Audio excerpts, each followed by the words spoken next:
Jodie, welcome to the show. Thanks, Meredith. Now, you're going to show us how to do massage on a baby. Indeed. Where do we start? Basically, we always ask permission for the baby just to make sure that they're in the right frame of mind. They're not crying, they're not irritable, they're calm, they're relaxed, they're a little bit happy, not sleepy. So I'm just going to ask Henry if Henry... Henry. Okay? Hello, Henry. I'm going to ask Henry, is it okay for Mummy to give you a massage? Obviously, if Henry's in a good state of mind, he's not crying or anything, then it's safe to go. So we're going to put a little bit of oil on the hand. What sort of oil should you use? Basically, any oil that is preferably an organic oil, one that's not highly susceptible to allergies, so not a nut-based one. So not almond oil? Not almond oil, not mercury. I use an organic grapeseed oil just because it's very odourless as well, because what we're trying to do is get your scent as well, so the baby recognises, it's a bonding thing as well, so the baby recognises your smell. So if you have something in there that's a lavender or any sort of aromatherapy oil, it's distracting the baby from the communication that you're trying to give them. So anything that's a normal, just a pure oil is fine. Okay, yeah. So not a nut oil? Not a nut oil, yep. So we're going to start off with Henry. We're going to do a bit of touch relaxation just to let him know that we're starting with his leg. And we're going to just start with some fairly firm strokes.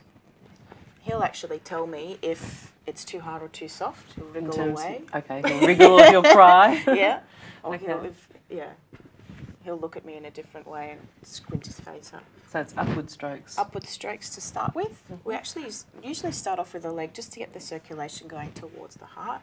And just because it's a non-sensitive area for babies as well, they're kicking their legs all the time. They're used to having their legs moved, just to get them used to it. And we start off with a little bit of backwards motion. So these strokes are called Indian milking. And we do a bit of wobbling. You can actually sing songs to them as well while you're doing it. So you might have a bit of jelly on a plate, wibble, wobble, wibble, wobble, jelly on a plate. Oh, I like that. So you can teach them nursery rhymes as well while you do it. Okay. And they get used to hearing the sound of your voice as well. So the babies will actually start to stare at the mum as well, especially if they get to a point where they particularly like. And you'll get what is called the falling in love moment, where the babies and the mum or the father will actually fall in love with each other, and they get the look. So this is not just for mothers to massage? Fathers even better, because the mothers are obviously looking after the children a little bit more than the fathers in most circumstances. So, it's good to have someone else in the family actually massaging the baby to get that bond. And we do teach baby massage with the fathers, even if it's just a one little segment. I'll show you some yoga stretches in between the nappy changes, even just to get that little bit in there as well. Okay. For the fathers, yeah.